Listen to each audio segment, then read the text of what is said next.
விஜய், குட்டி, காவேரி 2 பேருமே சேர்ந்து ரூமில் வெயிட் பண்ணிட்டு இருக்காங்க. காவேரி வராங்க. அந்த சாரி எல்லாம் கட்டிக்கிட்டு சூப்பராக வராங்க. அப்படியே விஜய் பார்க்குறாரு. பார்த்தோன்னே அவ்வளோ சந்தோஷப்படுறாரு. எவ்வளோ அழகாக இருக்கா, ஒரு தேவதை மாதிரி இருக்கா அப்படின்னு சொல்லிட்டு அப்படியே பார்க்குறாரு. சரி வாங்க போகலாம் கோயிலுக்கு அப்படின்னு காவேரி கூட்டிகிட்டு போகிறாங்க. காவேரி, விஜய் எல்லாருமே சேர்ந்து கோயிலுக்கு போகிறாங்க. இங்கே பாருங்க, அங்கே ஒரு சிக்னல் இருக்குல்ல, அது பக்கத்தில் ஒரு கோயில் இருக்கு, அங்கே தானே போகணும் அப்படின்னு விஜய் கேட்குறாரு. ஆமாங்க, அங்கே தான் போகணும் அப்படின்னு காவேரி சொல்கிறாங்க. அப்படி கோயில் வாசலில் நிற்கிறாரு. ஆமாம், நீங்கள் கோயிலுக்கு நான் உங்களை கூட்டிகிட்டு வந்து விட்டுட்டேன், ஆனால் நீங்கள் போகும்போது எப்படி போவீங்க அப்படின்னு விஜய் கேட்குறாரு. என்னங்க பேசிகிட்டு இருக்கீங்க?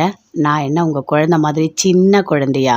அதெல்லாம் இல்லை, எனக்கு வீட்டுக்கு போக தெரியும் அப்படின்னு காவேரி சொல்கிறாங்க. நீங்கள் கிளம்புங்க அப்படின்னு சொல்லிட்டு, ஓகே அப்படின்னு விஜய் அங்கேருந்து கிளம்புறாரு. காவேரி கோயிலுக்கு போகிறாங்க. சாமியெல்லாம் கும்பிடுறாங்க. கும்பிட்டு வீட்டுக்கு வராங்க. வந்த உடனே அப்படியே கோவமாக வராங்க. அம்மா, என்னம்மா பண்ணியிருக்க, நீ என்ன பண்ணி வச்சிருக்க, எதுக்காக அவரு கூட என்னை கோயிலுக்கு அனுப்புன அப்படின்னு காவேரி அப்படியே கத்துறாங்க. ஏய், எதுக்குடி இப்படி கத்துற அப்படின்னு கேட்குறாங்க. இங்கே பாருமா, நீ பேசாத, நீ பேசவே பேசாத. யாரோ ஒருத்தர்மா அவர் நமக்கு வேண்டியவரே கிடையாது. நீ எதுக்காக அவரு கூட கோயிலுக்கு போ, நீ போ. எல்லாமே நியமா கட்டாயப்படுத்துகிற, எனக்கு ஒன்றுமே புரியல. எனக்கு நல்லா தெரிஞ்சுக்கோ, அம்மு என்னோட கிளாஸ் தான், ஓகே, குழந்தை எனக்கும் பிடிக்கும்.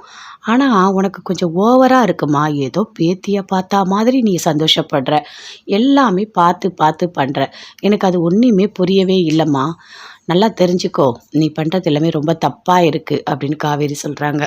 என்னடி பேசிகிட்டு இருக்க, என்ன பேசிகிட்டு இருக்க, சும்மா வாய்க்கு வந்ததெல்லாம் பேசிகிட்டு இருக்காது. அந்த குழந்தைய பார்த்தா எனக்கு ரொம்ப கஷ்டமாக இருந்தது. அம்மா இல்லாத குழந்தைடி, அவரை பாரு, அவரும் பார்த்தா பாவமாக இருந்தது. என்னவோ அவங்கள பார்த்தா மனசுக்குள்ளே ஒரு சந்தோஷமாக இருந்தது. யாராவது நமக்கு ரொம்ப பிடிச்சிட்டா அவங்களுக்கு நம்ம எல்லாமே பண்ணுவோம். அப்படி தாண்டி நான் பண்ணேன், நீ என்னடி என்னையும் இப்படி யோசிக்கிற அப்படின்னு கேட்குறாங்க சாரதா. அம்மா, நீ பேசாத, உனக்கு ஒன்று தெரியுமா, அவர் கூட என்னை கோயிலுக்கு போகணும்னு சொல்லிட்டேன், அவர் ட்ராப் பண்ணிவிட்டு போக வேண்டியது தானே, என்னங்க உங்களை வீட்டுக்கு கூட்டிகிட்டு போய் விடட்டான்னு கேட்குறாரு. இதெல்லாம் நல்லா இருக்கா சொல்லு அப்படின்னு காவேரி கேட்குறாங்க. ஓ, மாப்பிள்ளை இதெல்லாம் வேற கேட்டாரா அப்படின்னு சாரதா மனசுக்குள்ளேயே நினைக்கிறாங்க. இங்கே பாருமா, எல்லாத்துக்குமே ஒரு லிமிட் இருக்குது, புரியுதா? இன்னொரு வாட்டி அவரை சாப்பிட கூப்பிடுறேன், நல்லா தலை வாழையில் போட்டு நல்லா மீன் கறிலாம் சாப்பாடெலாம் செஞ்சு போடுறேன்னு இன்னொரு வாட்டி சொன்னேன், உன்னை என்ன பண்ணுவேனே எனக்கு தெரியாது. ஒரு அன்புனா என்னம்மா அம்மு, நல்லா இருக்கியா, இவ்வளோதான், இதுதான் பாசம். நீ வீட்டுக்கே கூட்டிகிட்டு வந்து என்ன அவரு கூட போ போ போன்னு கோயிலுக்கு சொல்கிறது, இதெல்லாம் ரொம்ப பெரிய தப்பாக இருக்குது. இன்னொரு வாட்டி என் கோவத்தை ஏதாவது பண்ண உன்னை என்ன பண்ணுவேனே எனக்கு தெரியாது அப்படின்னு அப்படியே காவேரி கத்துறாங்க. கத்திட்டாங்க, வந்து அப்படியே போகிறாங்க. சாரதா யோசிக்கிறாங்க. புருஷனோட அனுப்புறதுக்கு நான் இவ்வளோ கெட்ட பேர் எடுத்துகிட்ருக்கேன். காவேரி, நீ விஜயோட போகிறது எனக்கு எவ்வளோ சந்தோஷமாக இருந்தது தெரியுமா? நீ திட்டினதெல்லாம் எனக்கு ஒன்றும் அவ்வளோ பெருசாக தெரியல. நீ உன் புருஷனோட உன் குழந்தையோட கோயிலுக்கு போனல்ல, அது போதும். அது கூட எங்கள் கோயிலுக்குள்ளே வரவிட்ட, நீ தான் அப்படியே போன்னு சொல்லிட்டியே. பாவம் அவர் உன்னை பார்த்து எவ்வளோ வருத்தப்படுவார். ஒரு பொண்டாட்டியாக 5 வருஷம் கழித்து ஒருத்தர் பார்க்குறாரு. அப்படி இருந்தும் அவரால் உங்ககிட்ட சரியாக பேச முடியல. ரொம்ப கொடுமையான ஒரு விஷயந்தான். சீக்கிரமாக ஞாபகம் வரணும். நீ, காவேரி எல்லாருமே ஒன்றா சேரணும். என் பேத்தியை வீட்டுக்கு மறுபடியும் வரணும், நான் வளர்க்கணும். இந்த 5 வருஷமாக அந்த குழந்தைய நான் கையில் எடுத்து தொட்டு கூட நான் வளர்க்கலை. இனிமேவாது என் பேத்தியை பார்த்து பார்த்து நான் வளர்க்கணும். அதுதான் என்னோட ஆசை அப்படின்னு சாரதா மனசுக்குள்ளேயே நினைக்கிறாங்க. அங்கேருந்து காவேரி போகிறாங்க. போயிட்டு அந்த புடவை எல்லாமே அப்படியே கழட்டி போடுறாங்க. நமக்கு கொஞ்சம் கூட அறிவே கிடையாது, என்னை தேவையில்லாத அப்படியே டென்ஷன் ஆக்கிட்டாங்க அப்படின்னு சொல்லிட்டு காவேரி யோசிச்சுட்டு இருக்காங்க. விஜய், குட்டி, காவேரி 2 பேருமே கோயிலில் விட்டுட்டு வீட்டுக்கு போகிறாங்க. போகும்போது சந்தோஷமாக இருக்கார் விஜய். அப்பா, நீங்கள் சந்தோஷமாக இருக்கீங்களா அப்படின்னு கேட்குறாங்க அம்மு. ஆமாம்மா, நான் சந்தோஷமாக தான் இருக்கேன் அப்படின்னு விஜய் சொல்கிறாரு. இங்கே பாரு, உங்ககிட்ட ஒரு முக்கியமான விஷயம் சொல்லணும், சொல்லுங்கப்பா என்ன அப்படின்னு கேட்குறாங்க அம்மு. அம்மா சீக்கிரமாக வீட்டுக்கு வந்துடுவாங்க, நான் சொன்னேன்ல உங்ககிட்ட, அம்மா வெளிநாட்டில் இருக்காங்க, சீக்கிரமாக வரப்போகிறாங்கன்னு சொல்லிட்டு. அம்மா சீக்கிரமாக வந்துடுவாங்க அப்படின்னு விஜய் சொல்கிறாரு. அப்பா உண்மையாவா? சூப்பர்ப்பா சூப்பர், அப்படி வந்தால் நல்லா இருக்கும்ல அப்படின்னு அம்மா சொல்கிறாங்க. நல்லா இருக்குமா, சூப்பராக இருக்கும், நம்ம அடிக்கடி அவுட்டிங் போவோம், கோயிலுக்கு போவோம், அங்கே போவோம், எல்லா இடத்துக்கும் நீ, நான், அம்மு எல்லாருமே சேர்ந்து போவோம், ஜாலியாக இருக்கும் தெரியுமா அப்படின்னு சொல்கிறாங்க. அப்படியாப்பா, சரிப்பா, அப்போ இதை போய் நம்ம தாத்தா கிட்ட சொல்லலாம் அப்படின்னு சொல்லிட்டு குட்டி காவேரி சொல்கிறாங்க. சரிவா போகலாம் அப்படின்னு சொல்லிட்டு 2 பேருமே சேர்ந்து வீட்டுக்கு போகிறாங்க. அப்படியே என்ஜாய் பண்ணிட்டு இருக்காங்க அம்மு. அங்கேருந்து தாத்தா பார்க்குறாரு. என்ன அம்மு, ரொம்ப சந்தோஷமாக இருக்க மாதிரி இருக்கு அப்படின்னு கேட்குறாரு. ஆமாம் தாத்தா, நான் சந்தோஷமாக இருக்கேன். என்ன நடந்துச்சு தெரியுமா? எங்கள் மிஸ் இருக்காங்கல்ல, அவங்க வீட்டுக்கு நான் போனேன். போயிட்டு அந்த வீட்ல இருக்க பாட்டி என்னை நல்லா பார்த்துக்கிட்டாங்க. எனக்கு சாப்பிடலாம் குடுத்தாங்க. அப்பாவுக்கு கூட நெறைய சாப்பாடெல்லாம் போட்டாங்க. மீனு, ஃபிஷ்ஷு எல்லாமே போட்டாங்கப்பா அப்படின்னு சொல்றாங்க. "ஓ! அப்படியாம்மா, சரிம்மா" அப்படின்னு தாத்தா சொல்றாரு. சரி வா அம்மு நம்ம ரெஸ்ட் எடுக்கலாம் அப்படின்னு அம்மு மாடிக்கு போறாங்க. அங்கேருந்து விஜய் வராரு. தாத்தா பார்க்குறாரு. "என்ன நீ போயிட்டு காவேரிய பார்த்தியா? அங்க சாப்பிட்டியா? சாரதா உன்ன நல்லா பார்த்துக்கிட்டாங்களா?" அப்படின்னு விஜய்கிட்ட தாத்தா கேட்குறாரு. "ஆமா நான் போனேன். அவங்க சாப்பாடெல்லாம் பண்ணி போட்டாங்க" அப்படின்னு விஜய் சொல்றாரு. "இங்க பாருப்பா, நான் ஏதோ தெரியாம பண்ணிட்டேன். இனிமேவாது உன் வாழ்க்கைய நீ காப்பாத்திக்கோ. நீ போய் பேசு, என்ன வேணா பண்ணு. எப்படியாவது ஞாபகத்த வர வச்சுட்டு பொண்டாட்டியோட நீ சேர்ந்து வாழு. சரியா? அது போதும்ப்பா எனக்கு. நான் தான் தாத்தா ஏதோ தெரியாம தப்பு பண்ணிட்டேன்" அப்படின்னு சொல்லிட்டு தாத்தா ரொம்ப ஃபீல் பண்ணி பேசிட்டு இருக்காரு. "அதெல்லாம் ஒண்ணும் இல்ல தாத்தா. நான் பார்த்துக்கிறேன். எப்படியாவது காவேரிக்கு ஞாபகத்த வர வைக்கணும். அதுக்கு தான் ஒரு டாக்டர பார்த்துருக்கேன்.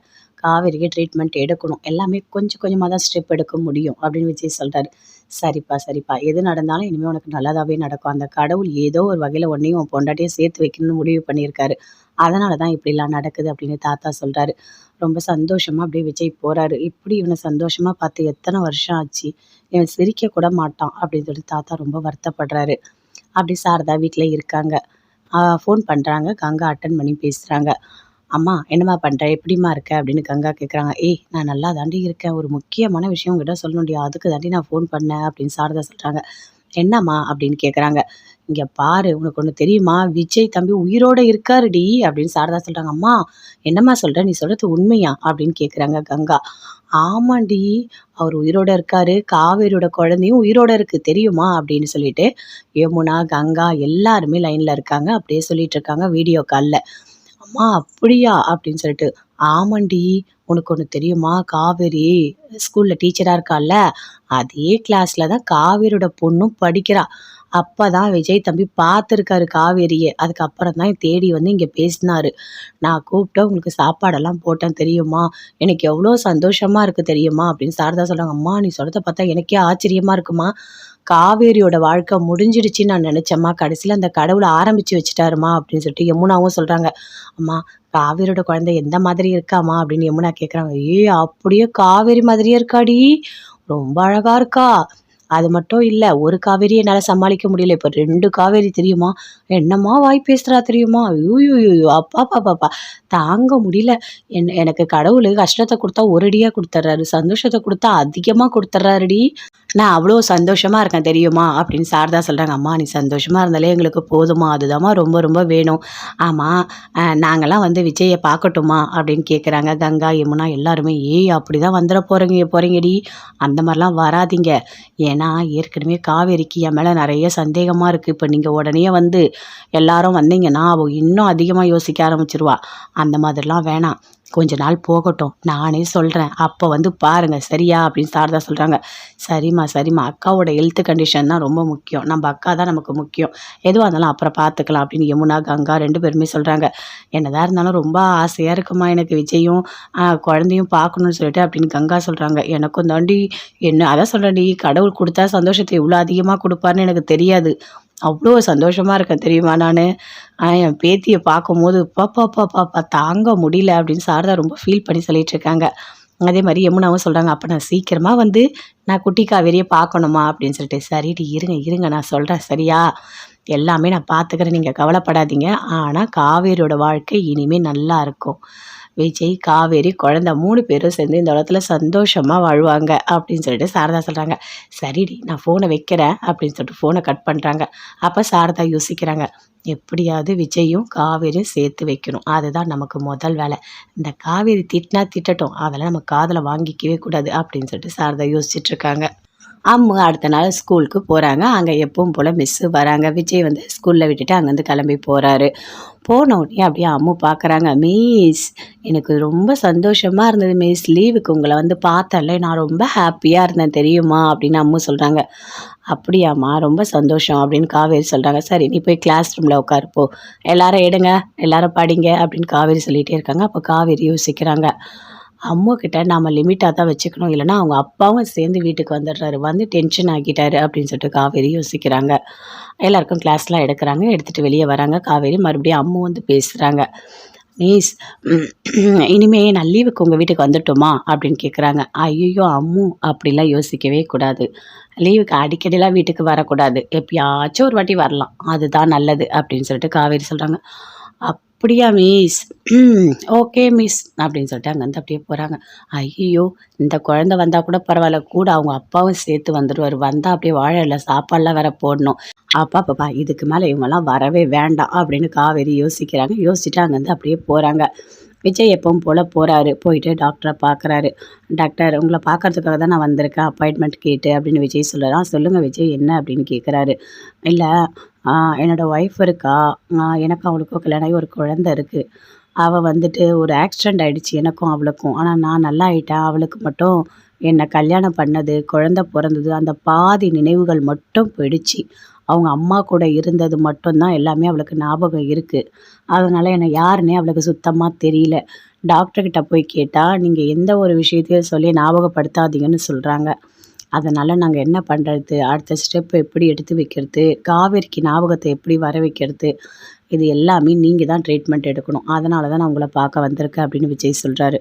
ஓகே விஜய், நீங்க ரிப்போர்ட்ட காட்டுங்க நான் பார்க்குறேன் அப்படின்னு சொல்றாரு. அந்த ரிப்போர்ட்ட குடுக்குறாரு விஜய். அத வாங்கி அந்த டாக்டர் பார்க்குறாரு. நல்லா அப்படியே பார்த்துட்டே இருக்காரு. பார்த்துட்டு, ம் ஓகே. நீங்க என்ன பண்றீங்க? ஒரு நாள் அவங்கள இங்க கூட்டிட்டு வாங்க. நான் செக் பண்றேன். என்ன பண்ணலாம் ஃபர்தரா எல்லாமே நான் வந்துட்டு உங்களுக்கு நான் சொல்றேன் அப்படின்னு சொல்றாங்க. எனக்கு தெரிஞ்சு இவங்களுக்கு டைரக்ட்டா எந்த ஒரு விஷயத்தையுமே சொல்லக்கூடாது. ஏன்னா ரிப்போர்ட்ல அப்படிதான் இருக்கு. இவங்க கிட்ட நீங்க டைரக்ட்டா சொன்னீங்கன்னா, இதனால வேற ஏதாவது பிரச்சனை வரும். அவங்களுக்கு ஒண்ணு சுத்தமா ஞாபகம் போறதுக்கும் வாய்ப்பு இருக்கு. இல்ல அவங்க குழப்பமாவாங்க. ஏன்னா மூளைக்கு எந்த ஒரு விஷயத்தையும் உடனே அப்டேட் பண்ண முடியாது. ஏன்னா, அவங்களுக்கு வந்து கொஞ்சம் ஆக்சிடென்ட் ஆனதுனால, நாம கொஞ்சம் கேர்ஃபுல்லா தான் இத ட்ரீட் பண்ணணும். நீங்க ஃபர்ஸ்ட்டு அவங்கள கூட்டிட்டு வாங்க. நாங்க செக் பண்றேன். செக் பண்ணிட்டு, அதுக்கப்புறம் என்ன பண்ணலாம் நான் யோசிக்கிறேன் அப்படின்னு டாக்டர் சொல்றாரு. ரொம்ப தேங்க்ஸ் டாக்டர். எப்படி பார்த்தாலும் அந்த ரிப்போர்ட்ட பார்த்தா காவேரி சரியாயிடுவாள்ல அப்படின்னு விஜய் கேட்குறாரு. இல்ல விஜய், அப்படிலாம் சொல்லவே முடியாது. ஏன்னா மூளைய பத்தி எதுவுமே நம்ம சொல்ல முடியாது. சுய நினைவு அந்த அந்த ஞாபகங்கள் இன்னைக்கு வரலாம், நாளைக்கு வரலாம், இல்ல வராமலேயே போகலாம். ஏன்னா, அதுக்கு எந்த ஒரு உத்தரவாதமும் குடுக்க முடியாது. நம்மளால முடிஞ்ச அளவுக்கு முயற்சி செய்யலாம். அது என்ன நடக்கணுமோ அதான் நடக்கும். ஏன்னா, மைண்ட் எப்போ எப்படி யோசிக்குதுன்னு நமக்கு தெரியாது. நம்மளால முடிஞ்ச வரைக்கும் நம்ம ட்ரை பண்ணலாம் அப்படின்னு டாக்டர் சொல்றாரு. ஓகே டாக்டர், நான் கண்டிப்பா காவேரி ஒரு நாள் கூட்டிட்டு வரேன் அப்படின்னு விஜய் சொல்றாரு. Okay bye. நீங்க கூட்டிட்டு வாங்க அப்படின்னு சொல்லிட்டு அங்கேருந்து அப்படியே விஜய் போறாரு. எப்படியாவது காவேரிக்கு ட்ரீட்மெண்ட் கொடுத்து நல்லபடியா சரியாக்கணும். அதுதான் முதல் வேலையா இருக்கணும் அப்படின்னு சொல்லிட்டு காவேரி நல்லபடியா சரியா விஜய், குட்டி, காவேரி 2 பேருமே சேர்ந்து ரூம்ல வெயிட் பண்ணிட்டு இருக்காங்க. காவேரி வராங்க. அந்த சாரி எல்லாம் கட்டிக்கிட்டு சூப்பரா வராங்க. அப்படியே விஜய் பார்க்குறாரு. பார்த்தோனே அவ்வளோ சந்தோஷப்பட்டாரு. எவ்வளோ அழகா இருக்கா! ஒரு தேவதை மாதிரி இருக்கா! அப்படின்னு சொல்லிட்டு அப்படியே பார்க்குறாரு. சரி வாங்க போலாம் கோயிலுக்கு அப்படின்னு காவேரி கூட்டிட்டு போறாங்க. காவேரி, விஜய் எல்லாருமே சேர்ந்து கோயிலுக்கு போறாங்க. இங்க பாருங்க, அங்க ஒரு சிக்னல் இருக்குல்ல, அது பக்கத்துல ஒரு கோயில் இருக்கு. அங்க தானே போகணும் அப்படின்னு விஜய் கேட்குறாரு. ஆமாங்க. அங்க தான் போகணும் அப்படின்னு காவேரி சொல்றாங்க. அப்படியே கோயில் வாசல்ல நிக்கிறாரு. ஆமா, நீங்க கோயிலுக்கு நான் உங்கள கூட்டிட்டு வந்து விட்டுட்டேன். ஆனா நீங்க போகும்போது எப்படி போவீங்க அப்படின்னு விஜய் கேட்குறாரு. என்னங்க பேசிட்டு இருக்கீங்க? நான் என்ன உங்க குழந்தை மாதிரி சின்ன குழந்தையா? அதெல்லாம் இல்ல. எனக்கு வீட்டுக்கு போக தெரியும் அப்படின்னு காவேரி சொல்றாங்க. நீங்க கிளம்புங்க அப்படின்னு சொல்லிட்டு, ஓகே அப்படின்னு விஜய் அங்கேருந்து கிளம்புறாரு. காவேரி கோயிலுக்கு போறாங்க. சாமியெல்லாம் கும்பிடுறாங்க. கும்பிட்டு வீட்டுக்கு வராங்க. வந்த உடனே அப்படியே கோவமா வராங்க. அம்மா என்னம்மா பண்ணியிருக்க நீ? என்ன பண்ணி வச்சிருக்க? எதுக்காக அவரு கூட என்ன கோயிலுக்கு அனுப்புன? அப்படின்னு காவேரி அப்படியே கத்துறாங்க. ஏய் எதுக்குடி இப்படி கத்துற? அப்படின்னு கேட்குறாங்க. இங்க பாரும்மா நீ பேசாத. நீ பேசவே பேசாத. யாரோ ஒருத்தர்மா அவரு. அவரு நமக்கு வேண்டியவரே கிடையாது. நீ எதுக்காக அவரு கூட கோயிலுக்கு போ. நீ போ. எல்லாமே என்னை ஏம்மா கட்டாயப்படுத்துற? எனக்கு ஒண்ணுமே புரியல. எனக்கு நல்லா தெரிஞ்சுக்கோ. அம்மு என்னோட கிளாஸ் தான். ஓகே. குழந்தை எனக்கும் பிடிக்கும். ஆனா, உனக்கு கொஞ்சம் ஓவரா இருக்குமா. ஏதோ பேத்திய பார்த்தா மாதிரி நீ சந்தோஷப்படுற. எல்லாமே பார்த்து பார்த்து பண்ற. எனக்கு அது ஒண்ணுமே புரியவே இல்லம்மா. நல்லா தெரிஞ்சுக்கோ. நீ பண்றது எல்லாமே ரொம்ப தப்பா இருக்கு அப்படின்னு காவேரி சொல்றாங்க. என்னடி பேசிட்டு இருக்க? என்ன பேசிட்டு இருக்க? சும்மா வாய்க்கு வந்ததெல்லாம் பேசிட்டு இருக்காத. அந்த குழந்தைய பார்த்தா எனக்கு ரொம்ப கஷ்டமா இருந்தது. அம்மா இல்லாத குழந்தைடி. அவர பாரு. அவரும் பார்த்தா பாவமா இருந்தது. என்னவோ அவங்கள பார்த்தா மனசுக்குள்ள ஒரு சந்தோஷமா இருந்தது. யாராவது நமக்கு ரொம்ப புடிச்சிட்டா, அவங்களுக்கு நம்ம எல்லாமே பண்ணுவோம். அப்படி தாண்டி நான் பண்ணேன். நீ என்னடி என்னையும் இப்படி யோசிக்கிற? அப்படின்னு கேட்குறாங்க சாரதா. அம்மா நீ பேசாத, உனக்கு ஒன்று தெரியுமா, அவர் கூட என்னை கோயிலுக்கு போன்னு சொல்லிட்டேன். அவர் ட்ராப் பண்ணிட்டு போக வேண்டியது தானே. என்னங்க உங்களை வீட்டுக்கு கூட்டிகிட்டு போய் விடட்டான்னு கேட்குறாரு. இதெல்லாம் நல்லா இருக்கா சொல்லு அப்படின்னு காவேரி கேட்குறாங்க. ஓ, மாப்பிள்ளை இதெல்லாம் வேற கேட்டாரா அப்படின்னு சாரதா மனசுக்குள்ளேயே நினைக்கிறாங்க. இங்கே பாருமா, எல்லாத்துக்குமே ஒரு லிமிட் இருக்குது புரியுதா. இன்னொரு வாட்டி அவரை சாப்பிட கூப்பிடுறேன், நல்லா தலை வாழையில போட்டு நல்லா மீன் கறிலாம் சாப்பாடெலாம் செஞ்சு போடுறேன்னு இன்னொரு வாட்டி சொன்னேன், உன்னை என்ன பண்ணுவேனே எனக்கு தெரியாது. ஒரு அன்புனா என்னம்மா அம்மு நல்லா இருக்கியா, இவ்வளோதான், இதுதான் பாசம். நீ வீட்டுக்கே கூட்டிகிட்டு வந்து என்ன அவர் கூட போ போ போன்னு கோயிலுக்கு சொல்கிறது இதெல்லாம் ரொம்ப பெரிய தப்பாக இருக்குது. இன்னொரு வாட்டி என் கோவத்தை ஏதாவது பண்ண உன்னை என்ன பண்ணுவேனே எனக்கு தெரியாது அப்படின்னு அப்படியே காவேரி கத்துறாங்க. கத்திட்டாங்க வந்து அப்படியே போகிறாங்க. சாரதா யோசிக்கிறாங்க. புருஷனோட அனுப்புறதுக்கு நான் இவ்வளோ கெட்ட பேர் எடுத்துட்ருக்கேன். காவேரி, நீ விஜயோட போகிறது எனக்கு எவ்வளோ சந்தோஷமாக இருந்தது தெரியுமா. நீ திட்டினதெல்லாம் எனக்கு ஒன்றும் அவ்வளோ பெருசாக தெரியல. நீ உன் புருஷனோட உன் குழந்தையோட கோயிலுக்கு போனல்ல, அது போதும். அது கூட எங்கள் கோயிலுக்குள்ளே வர விட்ட, நீ தான் அப்படியே போன்னு சொல்லிட்டியே. பாவம் அவர் உன்னை பார்த்து எவ்வளோ வருத்தப்படுவார். ஒரு பொண்டாட்டியா 5 வருஷம் கழித்து ஒருத்தர் பார்க்குறாரு. அப்படி இருந்தும் அவரால் உங்ககிட்ட சரியாக பேச முடியல. ரொம்ப கொடுமையான ஒரு விஷயந்தான். சீக்கிரமாக ஞாபகம் வரணும். நீ, காவேரி எல்லாருமே ஒன்றா சேரணும். என் பேத்தி என் வீட்டுக்கு மறுபடியும் வரணும். நான் வளர்க்கணும். இந்த 5 வருஷமாக அந்த குழந்தைய நான் கையில் எடுத்து தொட்டு கூட நான் வளர்க்கலை. இனிமேவாவது என் பேத்தியை பார்த்து பார்த்து நான் வளர்க்கணும். அதுதான் என்னோட ஆசை அப்படின்னு சாரதா மனசுக்குள்ளேயே நினைக்கிறாங்க. அங்கேருந்து காவேரி போகிறாங்க. போயிட்டு அந்த புடவை எல்லாமே அப்படியே கழட்டி போடுறாங்க. நமக்கு கொஞ்சம் கூட அறிவே கிடையாது. என்னை தேவையில்லாத அப்படியே டென்ஷன் ஆக்கிட்டாங்க அப்படின்னு சொல்லிட்டு காவேரி யோசிச்சுட்டு இருக்காங்க. விஜய், குட்டி காவேரி 2 பேருமே கோயிலில் விட்டுட்டு வீட்டுக்கு போகிறாங்க. போகும்போது சந்தோஷமாக இருக்கார் விஜய். அப்பா, நீங்கள் சந்தோஷமா இருக்கீங்களா அப்படின்னு கேட்குறாங்க அம்மு. ஆமாம்மா, நான் சந்தோஷமா தான் இருக்கேன் அப்படின்னு விஜய் சொல்கிறாரு. இங்கே பாரு, உங்ககிட்ட ஒரு முக்கியமான விஷயம் சொல்லணும். சொல்லுங்கப்பா என்ன அப்படின்னு கேட்குறாங்க அம்மு. அம்மா சீக்கிரமாக வீட்டுக்கு வந்துடுவாங்க. நான் சொன்னேன்ல உங்ககிட்ட, அம்மா வெளிநாட்டில் இருக்காங்க, சீக்கிரமாக வரப்போகிறாங்கன்னு சொல்லிட்டு. அம்மா சீக்கிரமாக வந்துடுவாங்க அப்படின்னு விஜய் சொல்கிறாரு. அப்பா உண்மையாவா? சூப்பர்ப்பா சூப்பர். அப்படி வந்தால் நல்லா இருக்கும்ல அப்படின்னு அம்மா சொல்கிறாங்க. நல்லா இருக்குமா, சூப்பராக இருக்கும். நம்ம அடிக்கடி அவுட்டிங் போவோம், கோயிலுக்கு போவோம், அங்கே போவோம், எல்லா இடத்துக்கும் நீ நான் அம்மு எல்லாருமே சேர்ந்து போவோம், ஜாலியாக இருக்கும் தெரியுமா அப்படின்னு சொல்கிறாங்க. அப்படியாப்பா, சரிப்பா. அப்போ இதை போய் நம்ம தாத்தா கிட்ட சொல்லலாம் அப்படின்னு சொல்லிட்டு குட்டி காவேரி சொல்கிறாங்க. சரிவா போகலாம் அப்படின்னு சொல்லிட்டு 2 பேருமே சேர்ந்து வீட்டுக்கு போகிறாங்க. அப்படியே என்ஜாய் பண்ணிட்டு இருக்காங்க அம்மு. அங்கேருந்து தாத்தா பார்க்குறாரு. என்ன அம்மு, ரொம்ப சந்தோஷமாக இருக்க மாதிரி இருக்கு அப்படின்னு கேட்குறாரு. ஆமாம் தாத்தா, நான் சந்தோஷமாக இருக்கேன். என்ன நடந்துச்சு தெரியுமா, எங்கள் மிஸ் இருக்காங்கல்ல, அவங்க வீட்டுக்கு நான் போனேன். போயிட்டு அந்த வீட்டில் இருக்க பாட்டி என்னை நல்லா பார்த்துக்கிட்டாங்க. எனக்கு சாப்பிடலாம் கொடுத்தாங்க. அப்பாவுக்கு கூட நிறைய சாப்பாடெல்லாம் போட்டாங்க. மீன், ஃபிஷ்ஷு எல்லாமே போட்டாங்கப்பா அப்படின்னு சொல்கிறாங்க. ஓ அப்படியாம்மா, சரிம்மா அப்படின்னு தாத்தா சொல்கிறாரு. சரி வா அம்மு, நம்ம ரெஸ்ட் எடுக்கலாம் அப்படின்னு அம்மு மாடிக்கு போகிறாங்க. அங்கேருந்து விஜய் வராரு. தாத்தா பார்க்குறாரு. என்ன நீ போயிட்டு காவேரியை பார்த்தியா, அங்கே சாப்பிட்டியா, சாரதா உன்னை நல்லா பார்த்துக்கிட்டாங்களா அப்படின்னு விஜய்கிட்ட தாத்தா கேட்குறாரு. ஆமாம், நான் போனேன், அவங்க சாப்பாடெல்லாம் பண்ணி போட்டாங்க அப்படின்னு விஜய் சொல்கிறாரு. இங்கே பாருப்பா, நான் ஏதோ தெரியாமல் பண்ணிட்டேன். இனிமேவாவது உன் வாழ்க்கையை நீ காப்பாற்றிக்கோ. நீ போய் பேசு, என்ன வேணா பண்ணு, எப்படியாவது ஞாபகத்தை வர வச்சுட்டு பொண்டாட்டியோட நீ சேர்ந்து வாழ், சரியா? அது போதும்ப்பா எனக்கு. நான் தான் தாத்தா ஏதோ தெரியாமல் தப்பு பண்ணிட்டேன் அப்படின்னு சொல்லிட்டு தாத்தா ரொம்ப ஃபீல் பண்ணி பேசிகிட்டு இருக்காரு. அதெல்லாம் ஒன்றும் இல்லை தாத்தா, நான் பார்த்துக்கிறேன். எப்படியாவது காவேரிக்கு ஞாபகத்தை வர வைக்கணும். அதுக்கு தான் ஒரு டாக்டரை பார்த்துருக்கேன். காவேரிக்கு ட்ரீட்மெண்ட் எடுக்கணும். எல்லாமே கொஞ்சம் கொஞ்சமாக தான் ஸ்டெப் எடுக்க முடியும் அப்படின்னு விஜய் சொல்கிறாரு. சரிப்பா சரிப்பா, எது நடந்தாலும் இனிமேல் உனக்கு நல்லதாகவே நடக்கும். அந்த கடவுள் ஏதோ ஒரு வகையில் உன்னையும் உன் பொண்டாட்டியும் சேர்த்து வைக்கணும்னு முடிவு பண்ணியிருக்காரு. அதனால தான் இப்படிலாம் நடக்குது அப்படின்னு தாத்தா சொல்கிறாரு. ரொம்ப சந்தோஷமாக அப்படியே விஜய் போகிறாரு. இப்படி இவனை சந்தோஷமாக பார்த்து எத்தனை வருஷம் ஆச்சு, இவன் சிரிக்க கூட மாட்டான் அப்படின்னு சொல்லி தாத்தா ரொம்ப வருத்தப்படுறாரு. அப்படி சாரதா வீட்டில் இருக்காங்க. ஃபோன் பண்ணுறாங்க. கங்கா அட்டன் பண்ணி பேசுகிறாங்க. அம்மா என்னம்மா பண்ணுற, எப்படிம்மா இருக்க அப்படின்னு கங்கா கேட்குறாங்க. ஏய் நான் நல்லா தாண்டி இருக்கேன், ஒரு முக்கியமான விஷயம் உங்ககிட்ட சொல்லணும்டியா, அதுக்கு தாண்டி நான் ஃபோன் பண்ணேன் அப்படின்னு சாரதா சொல்கிறாங்க. என்னம்மா அப்படின்னு கேட்குறாங்க. இங்கே பாரு, உனக்கு ஒன்று தெரியுமா, விஜய் தம்பி உயிரோடு இருக்காருடி அப்படின்னு சாரதா சொல்கிறாங்க. அம்மா என்னம்மா சொல்கிற, நீ சொல்கிறது உண்மையா அப்படின்னு கேட்குறாங்க கங்கா. ஆமாண்டி, அவர் உயிரோடு இருக்காரு, காவேரியோட குழந்தையும் உயிரோடு இருக்குது தெரியுமா அப்படின்னு சொல்லிட்டு யமுனா, கங்கா எல்லாருமே லைனில் இருக்காங்க. அப்படியே சொல்லிட்டு இருக்காங்க வீடியோ காலில். அம்மா அப்படியா அப்படின்னு சொல்லிட்டு. ஆமாண்டி, உனக்கு ஒன்று தெரியுமா, காவேரி ஸ்கூலில் டீச்சராக இருக்கால்ல, அதே கிளாஸில் தான் காவேரியோட பொண்ணும் படிக்கிறா. அப்போ தான் விஜய் தம்பி பார்த்துருக்காரு காவேரியை. அதுக்கப்புறம் தான் தேடி வந்து இங்கே பேசினாரு. நான் கூப்பிட்டு உங்களுக்கு சாப்பாடெல்லாம் போட்டேன் தெரியுமா? எனக்கு எவ்வளோ சந்தோஷமா இருக்கு தெரியுமா? அப்படின்னு சாரதா சொல்றாங்க. அம்மா நீ சொல்றத பார்த்தா எனக்கே ஆச்சரியமா இருக்குமா. காவேரியோட வாழ்க்கை முடிஞ்சிடுச்சுன்னு நான் நினைச்சேம்மா. கடைசியில அந்த கடவுள் ஆரம்பிச்சு வச்சுட்டாருமா அப்படின்னு சொல்லிட்டு யமுனாவும் சொல்றாங்க. அம்மா காவேரியோட குழந்தை எந்த மாதிரி இருக்காம்மா அப்படின்னு யமுனா கேட்குறாங்க. ஏய் அப்படியே காவேரி மாதிரியே இருக்காடி. ரொம்ப அழகா இருக்கா. அது மட்டும் இல்ல. ஒரு காவேரிய என்னால சமாளிக்க முடியல. இப்ப 2 காவேரி தெரியுமா? என்னம்மா வாய் பேசுறா தெரியுமா? அய்யய்யய்யோ! அப்பாப்பாப்பாப்பா! தாங்க முடியல.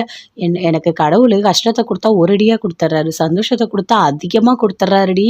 நான் அவ்ளோ சந்தோஷமா இருக்கேன் தெரியுமா? அப்படின்னு சாரதா சொல்றாங்க. அம்மா நீ சந்தோஷமா இருந்தாலே எங்களுக்கு போதும்மா. அதுதாம்மா ரொம்ப ரொம்ப வேணும்.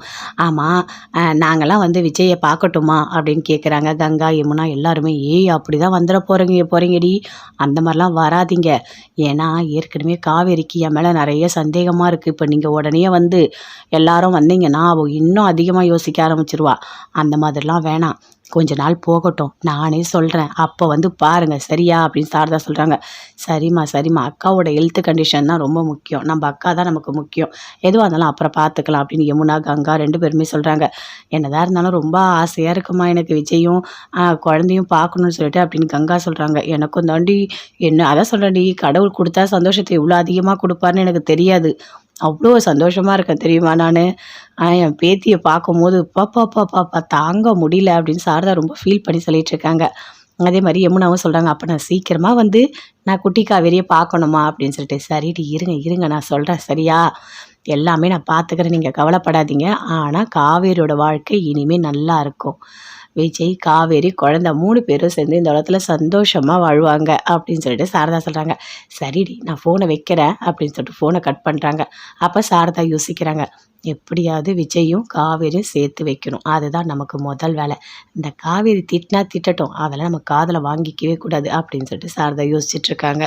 அம்மு அடுத்த நாள் ஸ்கூலுக்கு போறாங்க. அங்க எப்பவும் போல மிஸ்ஸு வராங்க. விஜய் வந்து ஸ்கூல்ல விட்டுட்டு அங்கேருந்து கிளம்பி போறாரு. போன உடனே அப்படியே அம்மு பார்க்குறாங்க. மிஸ் எனக்கு ரொம்ப சந்தோஷமா இருந்தது மிஸ். லீவுக்கு உங்கள வந்து பார்த்தேன்ல நான் ரொம்ப ஹாப்பியா இருந்தேன் தெரியுமா? அப்படின்னு அம்மு சொல்றாங்க. அப்படியாம்மா ரொம்ப சந்தோஷம் அப்படின்னு காவேரி சொல்றாங்க. சரி நீ போய் கிளாஸ் ரூம்ல உட்காரு போ. எல்லாரும் எடுங்க, எல்லாரும் படிங்க அப்படின்னு காவேரி சொல்லிட்டே இருக்காங்க. அப்போ காவேரி யோசிக்கிறாங்க. அம்முகிட்ட நாம லிமிட்டா தான் வச்சுக்கணும். இல்லைன்னா அவங்க அப்பாவும் சேர்ந்து வீட்டுக்கு வந்துடுறாரு. வந்து டென்ஷன் ஆக்கிட்டாரு அப்படின்னு சொல்லிட்டு காவேரி யோசிக்கிறாங்க. எல்லாருக்கும் கிளாஸ்லாம் எடுக்குறாங்க. எடுத்துட்டு வெளியே வராங்க. காவேரி மறுபடியும் அம்மு வந்து பேசுறாங்க. மிஸ் இனிமே நான் லீவுக்கு உங்கள் வீட்டுக்கு வந்துட்டோமா அப்படின்னு கேட்குறாங்க. ஐயோ அம்மு அப்படிலாம் யோசிக்கவே கூடாது. லீவுக்கு அடிக்கடிலாம் வீட்டுக்கு வரக்கூடாது. எப்பயாச்சும் ஒரு வாட்டி வரலாம். அதுதான் நல்லது அப்படின்னு சொல்லிட்டு காவேரி சொல்கிறாங்க. அப்படியா மிஸ்? ஓகே மிஸ் அப்படின்னு சொல்லிட்டு அங்கேருந்து அப்படியே போகிறாங்க. ஐயோ இந்த குழந்தை வந்தால் கூட பரவாயில்ல. கூட அவங்க அப்பாவும் சேர்த்து வந்துடுவார். வந்தால் அப்படியே வாழை இலை சாப்பாடெலாம் வேற போடணும். அப்பா இதுக்கு மேலே இவங்கெல்லாம் வரவே வேண்டாம் அப்படின்னு காவேரி யோசிக்கிறாங்க. யோசிச்சுட்டு அங்கேருந்து அப்படியே போகிறாங்க. விஜய் எப்பவும் போல் போகிறாரு. போயிட்டு டாக்டரை பார்க்குறாரு. டாக்டர் உங்களை பார்க்கறதுக்காக தான் நான் வந்திருக்கேன் அப்பாயின்மெண்ட் கேட்டு அப்படின்னு விஜய் சொல்கிறான். சொல்லுங்கள் விஜய் என்ன அப்படின்னு கேட்குறாரு. இல்லை என்னோடய ஒய்ஃப் இருக்கா. எனக்கு அவளுக்கும் கல்யாணம் ஆகி ஒரு குழந்தை இருக்குது. அவள் வந்துட்டு ஒரு ஆக்சிடெண்ட் ஆகிடுச்சு எனக்கும் அவளுக்கும். ஆனால் நான் நல்லா ஆயிட்டேன். அவளுக்கு மட்டும் என்னை கல்யாணம் பண்ணது, குழந்தை பிறந்தது அந்த பாதி நினைவுகள் மட்டும் போயிடுச்சு. அவங்க அம்மா கூட இருந்தது மட்டும்தான் எல்லாமே அவளுக்கு ஞாபகம் இருக்குது. அதனால் என்னை யாருன்னே அவளுக்கு சுத்தமாக தெரியல. டாக்டர்கிட்ட போய் கேட்டால் நீங்கள் எந்த ஒரு விஷயத்தையும் சொல்லி ஞாபகப்படுத்தாதீங்கன்னு சொல்கிறாங்க. அதனால் நாங்கள் என்ன பண்ணுறது? அடுத்த ஸ்டெப் எப்படி எடுத்து வைக்கிறது? காவேரிக்கு ஞாபகத்தை எப்படி வர வைக்கிறது? இது எல்லாமே நீங்கள் தான் ட்ரீட்மெண்ட் எடுக்கணும். அதனால தான் நான் உங்களை பார்க்க வந்திருக்கேன் அப்படின்னு விஜய் சொல்கிறாரு. ஓகே விஜய் நீங்கள் ரிப்போர்ட்டை காட்டுங்க நான் பார்க்குறேன் அப்படின்னு சொல்கிறாரு. அந்த ரிப்போர்ட்டை கொடுக்குறாரு விஜய். அதை வாங்கி அந்த டாக்டர் பார்க்குறாரு. நல்லா அப்படியே பார்த்துட்டே இருக்காரு. பார்த்துட்டு ஓகே நீங்கள் என்ன பண்ணுறீங்க? ஒரு நாள் அவங்கள இங்கே கூட்டிகிட்டு வாங்க. நான் செக் பண்ணுறேன். என்ன பண்ணலாம் ஃபர்தராக எல்லாமே நான் வந்துட்டு உங்களுக்கு நான் சொல்கிறேன் அப்படின்னு சொல்கிறாங்க. எனக்கு தெரிஞ்சு இவங்களுக்கு டைரெக்டாக எந்த ஒரு விஷயத்தையுமே சொல்லக்கூடாது. ஏன்னா ரிப்போர்ட்டில் அப்படி தான் இருக்குது. இவங்கக்கிட்ட நீங்கள் டைரெக்டாக சொன்னீங்கன்னா இதனால் வேறு ஏதாவது பிரச்சனை வரும். அவங்களுக்கு ஒன்று சுத்தமாக ஞாபகம் போகிறதுக்கும் வாய்ப்பு இருக்குது. இல்லை அவங்க குழப்பமாவாங்க. ஏன்னா மூளைக்கு எந்த ஒரு விஷயத்தையும் உடனே அப்டேட் பண்ண முடியாது. ஏன்னா அவங்களுக்கு வந்து கொஞ்சம் ஆக்சிடெண்ட் ஆனதுனால நாம் கொஞ்சம் கேர்ஃபுல்லாக தான் இதை ட்ரீட் பண்ணணும். நீங்கள் ஃபஸ்ட்டு அவங்கள கூட்டிகிட்டு வாங்க. நாங்கள் செக் பண்ணுறேன். செக் பண்ணிவிட்டு அதுக்கப்புறம் என்ன பண்ணலாம் நான் யோசிக்கிறேன் அப்படின்னு டாக்டர் சொல்கிறாரு. ரொம்ப தேங்க்ஸ் டாக்டர். எப்படி பார்த்தாலும் அந்த ரிப்போர்ட்ட பார்த்தா காவேரி சரியாயிடுவாள்ல அப்படின்னு விஜய் கேட்குறாரு. இல்ல விஜய், அப்படிலாம் சொல்லவே முடியாது. ஏன்னா மூளைய பத்தி எதுவுமே நம்ம சொல்ல முடியாது. சுயநினைவு அந்த அந்த ஞாபகங்கள் இன்னைக்கு வரலாம், நாளைக்கு வரலாம், இல்ல வராமலேயே போகலாம். ஏன்னா, அதுக்கு எந்த ஒரு உத்தரவாதமும் குடுக்க முடியாது. நம்மளால முடிஞ்ச அளவுக்கு முயற்சி செய்யலாம். அது என்ன நடக்கணுமோ அதான் நடக்கும். ஏன்னா, மைண்ட் எப்போ எப்படி யோசிக்குதுன்னு நமக்கு தெரியாது. நம்மளால முடிஞ்ச வரைக்கும் நம்ம ட்ரை பண்ணலாம் அப்படின்னு டாக்டர் சொல்றாரு. ஓகே டாக்டர், நான் கண்டிப்பா காவேரி ஒரு நாள் கூட்டிட்டு வரேன் அப்படின்னு விஜய் சொல்றாரு. ஓகே பாய், நீங்க கூட்டிட்டு வாங்க அப்படின்னு சொல்லிட்டு அங்கேருந்து அப்படியே விஜய் போறாரு. எப்படியாவது காவேரிக்கு ட்ரீட்மெண்ட் கொடுத்து நல்லபடியா சரியாக்கணும். அதுதான் முதல் வேலையா இருக்கணும் அப்படின்னு சொல்லிட்டு காவேரி நல்லபடியா சரியாகணும்னு யோசிக்கிறார்.